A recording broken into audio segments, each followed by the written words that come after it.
नमस्ते बच्चों। Energy management यानी कि शक्ति व्यवस्थापन या ऊर्जा व्यवस्थापन के बारे में हम लोग पढ़ रहे हैं। इसके 2 भाग हम पढ़ चुके हैं और हमने ये पढ़ा कि ऊर्जा क्या है, ऊर्जा व्यवस्थापन क्या होता है, थकान क्या है, थकान किन कारणों से होती है, थकान कितने प्रकार की होती है और थकान को कैसे दूर किया जा सकता है। आज हम ऊर्जा व्यवस्थापन का भाग 3 प्रारंभ कर रहे हैं। सबसे पहले हम पढ़ेंगे शक्ति व्यवस्थापन के तत्व, एलिमेंट्स ऑफ एनर्जी मैनेजमेंट। बच्चों, शक्ति व्यवस्थापन के मुख्य 3 तत्व होते हैं: कार्य, कार्यकर्ता और कार्यक्षेत्र। आप इस पिक्चर में जो एरोज देख रहे हैं उनसे ये बात आपको समझ में आ रही होगी कि कार्य, कार्यकर्ता और कार्यक्षेत्र तीनों आपस में बहुत ही घनिष्ठता से और गहराई से संबंधित होते हैं, एक दूसरे से बहुत घनिष्ठता से जुड़े हुए होते हैं। लेकिन इसका मतलब ये नहीं है कि तीनों का अपना कोई अलग अस्तित्व नहीं है।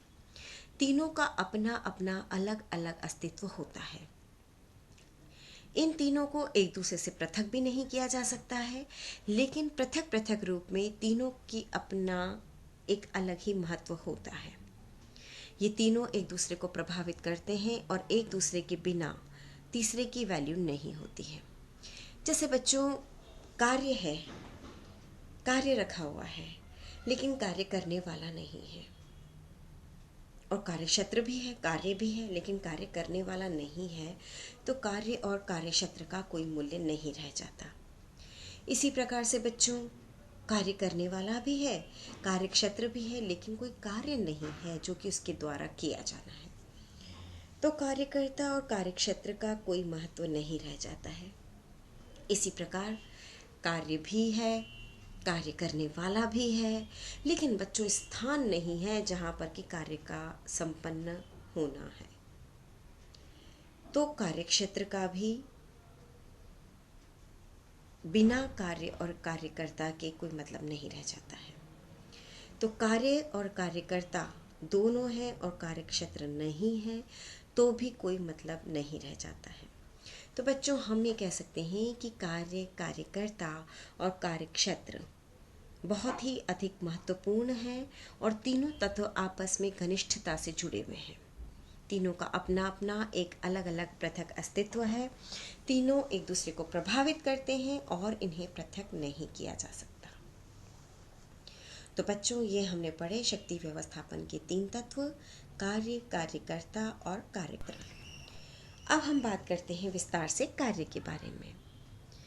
मनुष्य अपनी आवश्यकताओं को, अपने लक्ष्यों को प्राप्त करने के लिए और स्वयं के शरीर को चलायमान रखने के लिए कार्य करता है। और बच्चों, कार्य करना तो जीवन का एक आवश्यक अंग है। इसके शक्ति प्रधान आयाम का यह आवश्यक होता है। और बच्चों, कार्य के जो आयाम होते हैं, अब हम उसके बारे में पढ़ेंगे।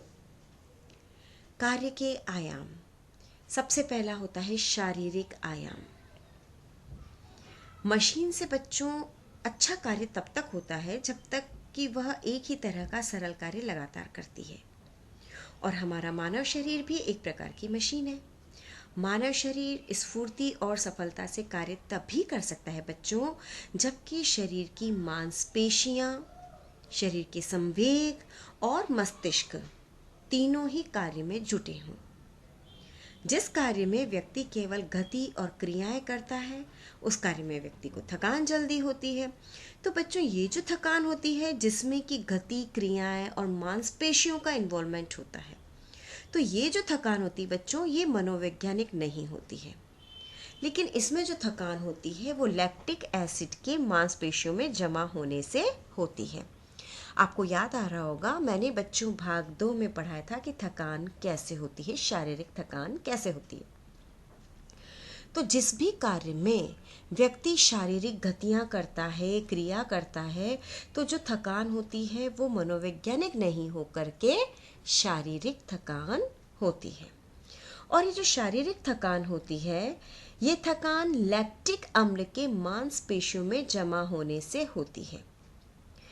कार्य करने की गति, लय, हमारा उस तरफ एकाग्रता और कितना अटेंशन है और कितना समय हम उस कार्य को दे रहे हैं आदि बच्चों सभी व्यक्तियों में समान नहीं होते और थकान से प्रभावित होते हैं।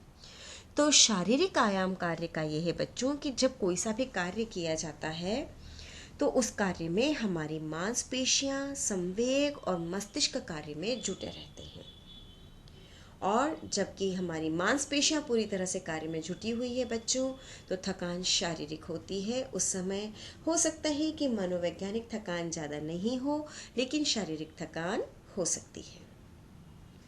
अब हम बात करते हैं मनोवैज्ञानिक थकान की, मनोवैज्ञानिक आयाम की। कार्य क्या है बच्चों? व्यक्ति के व्यक्तित्व का विस्तार है। ये एक अचीवमेंट है जिससे कि व्यक्ति स्वयं को परिभाषित करता है, स्वयं को साबित करता है, और कार्य के द्वारा ही व्यक्ति स्वयं की योग्यता को भी नाप सकता है और उसको संतोष भी मिलता है कार्य करने के बाद। और जब कार्य में व्यक्ति सफल होता है ना, तो उसके अंदर क्या होता है बच्चों? उसके अंदर आत्मनिर्भरता आती है, स्वावलंबन आता है और एक बहुत मन को आनंद प्राप्त होता है, संतुष्टि प्राप्त होती है। तो ये जो आनंद, संतुष्टि, आत्मनिर्भरता, स्वावलंबन, ये जो भी हम बात कर रहे हैं ना, ये कार्य का मनोवैज्ञानिक आयाम है। क्योंकि अगर कार्य करने में किसी प्रकार से असफलता मिलती है तो उसका हम पर विपरीत प्रभाव पड़ता है। तो ये है कार्य का मनोवैज्ञानिक आयाम कि कार्य के प्रति आपका दृष्टिकोण कैसा है, कार्य के प्रति आपकी रुचि कितनी है, कार्य करने के लिए आपका जो दृष्टिकोण है वो एक ड्यूटी वाला है, रेस्पॉन्सिबिलिटी वाला है, एक बोझ वाला है, या फिर एक ऐसा आपका दृष्टिकोण है कि बस किसी भी तरह से कार्य को समाप्त करना है। तो कौन सा आपका आयाम है? आपका जो ये एटीट्यूड होता है ना बच्चों, यही कार्य का मनोवैज्ञानिक आयाम होता है। अब हम बात करते हैं सामाजिक बंधत्व की, यानी कि सोशल बॉन्ड की। सोशल बॉन्ड क्या है बच्चों? सोशल बॉन्ड ये है जिसमें कि एक व्यक्ति समाज पर अपनी प्रतिष्ठा का प्रभाव डालता है। जब एक व्यक्ति ये कहता है कि मैं प्रोफेसर हूँ, मैं डॉक्टर हूँ, मैं इंजीनियर हूँ, उसके लिए एक व्यक्ति का ये कहना बहुत ही महत्व रखता है, क्योंकि समाज में उस व्यक्ति का पद समाज पर उसकी प्रतिष्ठा का प्रभाव डालता है, और वह व्यक्ति एक समुदाय में रहने से संतुष्ट भी होता है, और उसी समूह के द्वारा वह समाज से और अनेक कार्यों से जुड़ा रहता है। यही उसकी पहचान होती है समाज में, जिससे कि लोग उसे पहचानते हैं और वो अपने अस्तित्व को बनाए रख पाता है। बच्चों, एक और आयाम होता है कार्य का, वो है आर्थिक आयाम। क्योंकि बच्चों, कार्य ही एक ऐसा साधन है जिसके द्वारा कि मनुष्य की जीविका चलती है, जीवन चलता है, और उसकी जीवन की विभिन्न आवश्यकताओं की पूर्ति होती है। कार्य करने से ही व्यक्ति की आर्थिक उन्नति भी होती है और उससे धन या अर्थ प्राप्ति भी होती है। कार्य ही बच्चों क्या होता है कि आर्थिक अस्तित्व का और समाज में आपके स्थायित्व का एक अस्तित्व होता है। समाज में भी श्रम विभाजन के आधार पर वर्ग बनते हैं, और कार्य ही बच्चों आर्थिक रूप से हमारी पूंजी बनाता है। जो व्यक्ति जिस प्रकार का कार्य करता है वो उसी प्रकार का धन या अर्थ कमाता है, और उसी के अनुसार समाज में उसकी स्थिति बनती है। कार्य, शक्ति और शासन से संबंध। बच्चों, जब एक समूह या संगठन के साथ व्यक्ति काम करता है ना, तो उसको एक शक्ति का एहसास होता है। आपने पहले भी पढ़ा है बच्चों कि संगठन में ही शक्ति होती है। समय के बंधन में व्यक्ति कार्य पर जाने के लिए बाध्य होता है, और कभी कभी स्वयं दूसरों को भी बाध्य करता है कि समय पाबंदी का वो पालन करें। ऐसा वो तब करता है जबकि उसे ऐसा प्रदर्शित करने का मौका या प्रभुत्व प्रदर्शित करने का मौका मिलता है। बच्चों, कार्य शक्ति और शासन का तो संबंध है। अगर किसी क्लास का समय 10 बजे है या किसी के ऑफिस का टाइम 10 बजे है बच्चों, तो डेफिनेटली उस व्यक्ति को अपने कार्य के लिए अपनी शक्ति का इस्तेमाल करते हुए समय पर पहुंचना अनिवार्य है। और अगर वह खुद शासन संभाल रहा है तो वह दूसरों को भी बाध्य करता है कि समय पाबंदी का पालन करें। संगठन में ही बच्चों कार्यों की रचना होती है, कार्य कैसे किया जाना है, किसके द्वारा किया जाना है, पूरी योजना का कार्य रूप बनाया जाता है।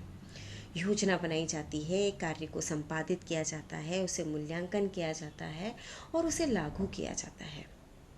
और कार्य निर्धारित समय पर हो, इस पर पूर्ण नियंत्रण रखा जाता है। दूसरे शब्दों में बच्चों, हम कह सकते हैं कि शासन द्वारा व्यक्ति को कार्य संपादित करने को कहा जाता है और व्यक्ति उस कार्य को संपादित करता है। जिस प्रकार के आदेश उसे मिलते हैं उस प्रकार का कार्य व्यक्ति करता है।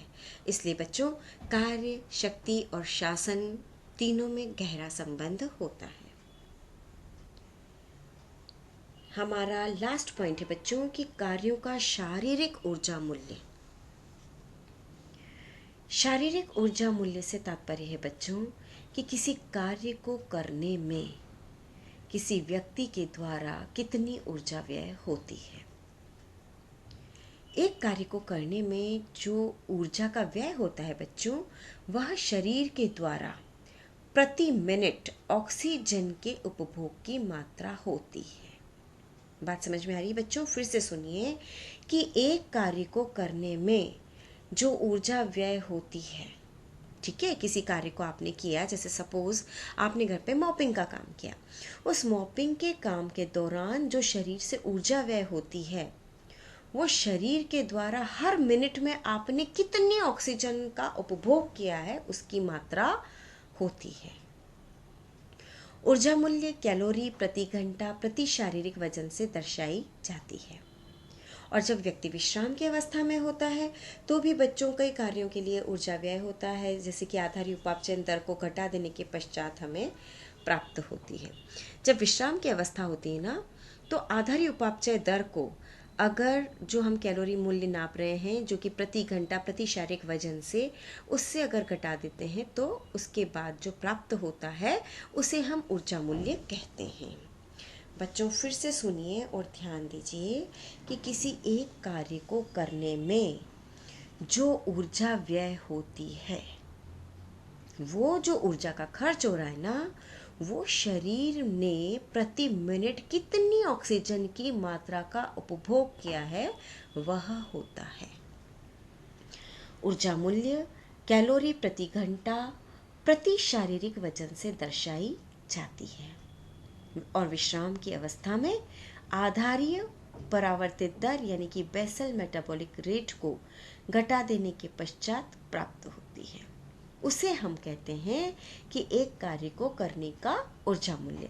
बच्चों, आधारी उपापचय दर को अभी हम विस्तृत रूप से तो नहीं समझ सकते हैं, पर हम ये कह सकते हैं कि जब व्यक्ति विश्राम की अवस्था में होता है तब भी बच्चों व्यक्ति का हृदय धड़कता है, व्यक्ति श्वास लेता है और शरीर के अंदर की कई सारी उपापचय क्रियाएं, हार्मोनल क्रियाएं चलती रहती हैं। तो इन सब कार्यों में भी तो ऊर्जा लगती है, उसको हम कहते हैं आधारीय उपापचय दर। बच्चों, ऊर्जा मूल्य के आधार पर कार्यों को अगर हम देखें तो वैज्ञानिक तरीके से 3 वर्गों में विभाजित किया गया है। एक होता है बच्चों हल्का कार्य, एक साधारण कार्य और एक भारी कार्य। हल्का कार्य बच्चों, जिसमें कि विश्राम ऊर्जा के बाद 100% से कम ऊर्जा व्यय होती है, 100% से भी कम, जैसे कि हाथ से सिलाई करना, सब्जी काटना, बुनाई करना, है ना। ये सब कैसे कार्य हैं बच्चों? हल्के कार्य हैं। एक होता है साधारण कार्य, जिसमें कि विश्राम ऊर्जा के बाद 100 से 150% अधिक ऊर्जा की आवश्यकता होती है, जैसे कि कपड़े सुखाने का कार्य करना, घर में साफ सफाई करना, झाड़ना, आयनिंग करना, कपड़े सुखाना, ये सभी कार्य बच्चों साधारण कार्य कहलाते हैं। और तीसरा होता है भारी कार्य। भारी कार्य वो कार्य होते हैं जिनमें कि 150 से 200% अधिक ऊर्जा व्यय होती है, जैसे कि भारी सामान उठाना, मसाला चटनी पत्थर पर पीसना, बैठ कर के मॉपिंग का काम करना यानी कि पोछा लगाना, ठीक है, मजदूरों द्वारा किया जाने वाला कार्य, ये सभी कार्य भारी कार्य के अंतर्गत आते हैं। तो ये बच्चों हमने पढ़े कार्य के आयाम, जिसमें हमने शारीरिक आयाम, मनोवैज्ञानिक आयाम, सामाजिक बंधुत्व, आर्थिक आयाम, कार्य शक्ति और शासन से संबंध, कार्यों का शारीरिक ऊर्जा मूल्य यानी कि हल्का कार्य, साधारण कार्य, भारी कार्य के रूप में पढ़ा। तो कार्य, कार्यकर्ता और कार्यक्षेत्र, ये 3 शक्ति व्यवस्थापन के मुख्य तत्व हैं जिनके बारे में आज हमने पढ़ा और हमने विस्तार से कार्य के बारे में पढ़ा। कार्यकर्ता और कार्यक्षेत्र के बारे में विस्तार से हम अगले व्याख्यान में पढ़ेंगे। धन्यवाद। यानी कि शक्ति व्यवस्थापन का भाग 4 हमारा अगला व्याख्यान होगा। धन्यवाद।